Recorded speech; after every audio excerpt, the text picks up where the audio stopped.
Hello everybody, this is Tanko Bear with Colbert Tech Repair, and this is today's tech news. An appeals court has struck down the FCC's net neutrality rules.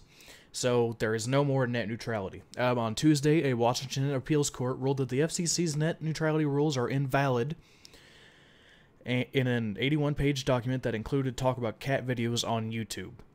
To cut to the chase, the court says the FCC simply does not have the authority to force internet service providers to act like mere dumb pipes, passing data through their tubes with a blind eye, and unlike phone companies, broadband providers aren't classified as common carriers, and therein lies the root of the appeals court decision.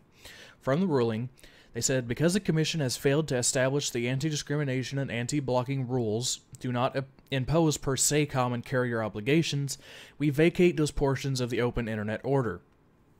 Now, this is huge for the future of the internet. Net neutrality advocates fear that without rules in place, big companies like Netflix, Disney, and ESPN could gain an advantage over competitors by paying ISPs to provide more treatment to their data, so that the bigger companies can have the ISPs let their users have more bandwidth to their channels and have their content come to them faster.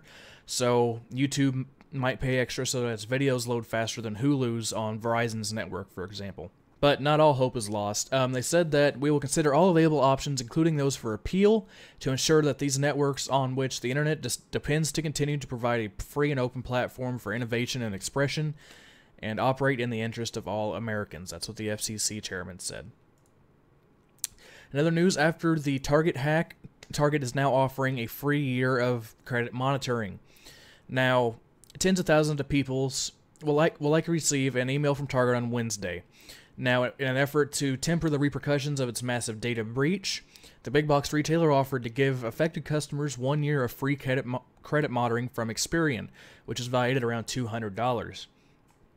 Now, if you haven't heard yet, which I've said in many previous videos, there's been 110 million customers who were affected by this, and the CEO says, I am writing to make you aware that your name, mailing address, phone number, and email address may have been taken during the intrusion. I am truly sorry this incident occurred and sincerely regret any inconvenience it may cause you. Because we value you as a guest and your trust is important to us, Target is offering 1 year of free credit monitoring to all Target guests who shopped in U.S. stores through Experian's Protect My ID product, which includes identity theft insurance where available.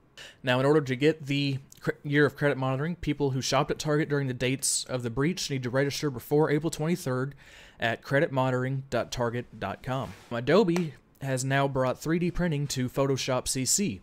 Now, the update's now available. Creative Cloud subscribers will see a boatload of enhancements to Photoshop, including some interesting support for 3D printing and some minor changes for InDesign and Illustrator. Now, 3D printing has evolved a lot over the past couple of years. One of my buddies, Jerry, aka Barnacle Nerdgasm on YouTube, does a lot of 3D printing. So to see this come into Photoshop isn't really a shock. Windows 8.1 has built-in support for 3D printing with the 3D API in Windows 8.1. Per Microsoft, the 3D model and texture data are considered an opaque stream by the API, and there is no validation or parsing of any kind. Basically, it's treating 3D printing the way it treats modern 2D printing, but 3D printing is still at the primitive state of 2D printing was when one needed to understand PostScript to figure out why things weren't working. Photoshop's current 3D tools are primarily designed for prettying up existing 3D models, not for creating models themselves. Adobe's potential value added to the workflow automatically make a model printable. When you send it to a 3D printer, Photoshop will find holes in the meshes, walls too thin to print, and can automatically generate necessary support structures. Through partnerships with Shapeways, MakerBot, 3D Systems, and Z Corp, Photoshop includes profiles for selected output devices that allow it to apply and preview applicable materials. So it's good to see that Adobe is finally supporting 3D printing. They are not supporting the building of models, but they are supporting the ability to be able to make models better. Apple is refunding millions for in-app purchases.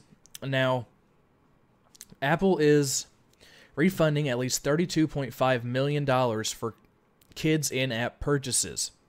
Announced Wednesday by the FTC, the agreement settles a complaint from the agency that Apple charged consumers millions of dollars over in-app purchases made by kids without parental consent. Under the agreement, Apple must now change its billing methods to make sure it receives express informed consent from users before it charges them for such purchases.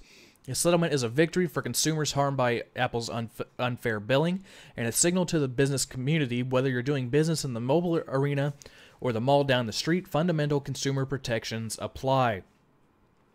FTC Chairwoman Edith Ramirez said in a statement, "You cannot charge customers for purchases they did not authorize."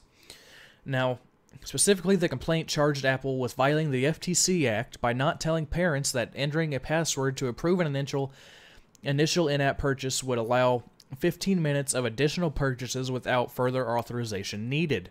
Apple's in-app purchase screen prompts for a password but doesn't reveal that password, opens the door for those extra 15 minutes. So, Apple had received tens of thousands of complaints from people saying their kids had bought some stuff with the App Store. In just one example, there was a consumer whose daughter spent $2,600 in the app Tap Pet Hotel, and other instances of children incurring more than $500 in charges in apps Dragon Stories and Tiny Zoo Friends. So Apple is now going to have to pay out $32.5 million to their customers because they did not have these in place. So if you are a parent and have a child, please make sure you have your phone with parental controls in place to where your children cannot do in-app purchases without your consent. It will greatly help you with your phone bill. And finally, healthcare.gov still has major security problems. Now, healthcare.gov has remained riddled with security vulnerabilities and is ripe for ID theft 3.5 months after its launch. That's what 2 cybersecurity experts said.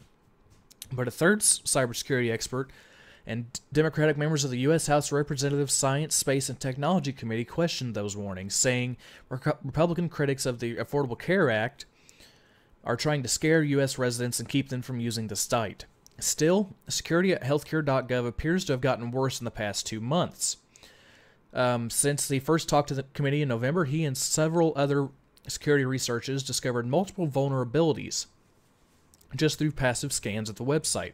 They said the website is not getting better, and TrustSec's opinion still holds strong that the website fails to meet even basic security practices for protecting sensitive information of individuals and does not provide adequate levels of protection for the website itself.